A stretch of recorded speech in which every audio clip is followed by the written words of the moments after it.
সম্মানিত দর্শক, আসসালামু আলাইকুম। বাংলার তথ্যনির্ভর সর্বশেষ খবরাখবরে যুক্ত হওয়ার জন্য আপনাকে অসংখ্য ধন্যবাদ। জানিয়ে দিচ্ছি আমাদের হাতে থাকা সর্বশেষ আপডেট। রাশিয়া নির্মিত 8টি 4100 কোটি টাকার অ্যাটাক হেলিকপ্টার ক্রয় বাংলাদেশ বিমান বাহিনীর। রাশিয়া থেকে সম্প্রতি 8টি অ্যাটাক হেলিকপ্টার ক্রয় বিমান বাহিনীর। শক্তিশালী জাতীয় প্রতিরক্ষা ব্যবস্থা নিশ্চিতে ফোর্সেস গোল 2030-এ বাংলাদেশ বিমান বাহিনীর সক্ষমতা আরও বাড়ানোর উপর জোর দিয়েছে বাংলাদেশ বিমান বাহিনী। এরই অংশ হিসেবে রাশিয়া থেকে কেনা হচ্ছে 8টি Mi-28NE অ্যাটাক হেলিকপ্টার। এসব হেলিকপ্টার কিনতে ব্যয় হবে 4100 কোটি টাকা। অর্থ মন্ত্রণালয় সূত্রে এ তথ্য নিশ্চিত হয়েছে। রাশিয়া থেকে হেলিকপ্টার কেনার বিষয়ে প্রাক অনুমোদনের জন্য সম্প্রতি একটি প্রস্তাব অর্থ মন্ত্রণালয়ে পাঠানো হয়েছে। এতে বলা হয়েছে, বাংলাদেশ বিমান বাহিনীর জন্য চলতি ও আগামী অর্থ বছরে G2G সরকারের সঙ্গে সরকার ব্যবস্থাপনায় বিক্রয়কারী দেশ রাশিয়া সরকার অথবা দেশটির মনোনীত সংস্থার সঙ্গে সরাসরি আলোচনার মাধ্যমে 8টি Mi-28NE অ্যাটাক হেলিকপ্টার কেনার নীতিগত অনুমোদন দেওয়া হয়। তবে ব্যয় হবে আনুমানিক 4100 কোটি টাকা।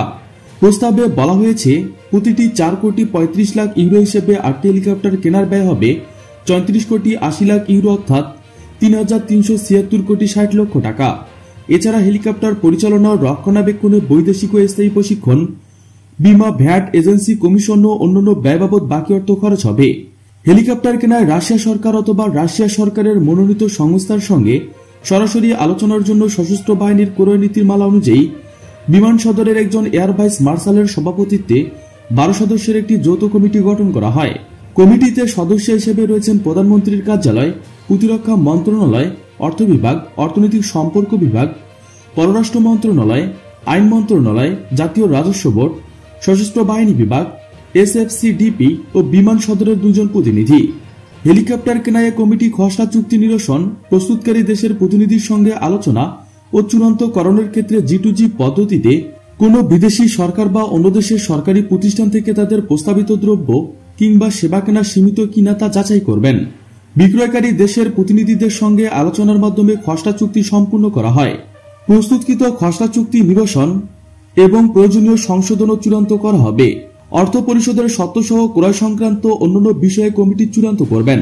প্রস্তাবে আরও বলা হয়, এ হেলিকপ্টার কেনা বাবদ ব্যয় আনুমানিক 4100 কোটি টাকা বাংলাদেশ বিমান বাহিনীর থেকে বরাদ্দ থেকে চলতি 22-23 অর্থ বছর পরবর্তী 5 অর্থ বছরে অথবা আগামী 23-24 অর্থ বছর থেকে পরবর্তী 5 বছরে পরিশোধ করা হবে। এক্ষেত্রে এলসির মাধ্যমে অথবা সংশ্লিষ্ট দেশে অবস্থিত বাংলাদেশ দূতাবাসের অধীনে রেমিটেন্সের মাধ্যমে পরিশোধ করা হবে। প্রিয় দর্শক, আজকে এ পর্যন্তই। শুরু থেকে শেষ পর্যন্ত চেষ্টা করছি বাংলার সামরিক অর্থনৈতিক সঠিক তথ্য উপস্থাপন করতে। আপনাদের কোনো তথ্য কিংবা পরামর্শ থেকে থাকলে তা কমেন্ট করে জানিয়ে দিতে পারেন। নিশ্চয়ই আবার দেখা হবে নতুন কোনো বিষয় নিয়ে। ততক্ষণ পর্যন্ত ভালো থাকুন, সুস্থ থাকুন। Thanks for watching my video. আল্লাহ হাফেজ।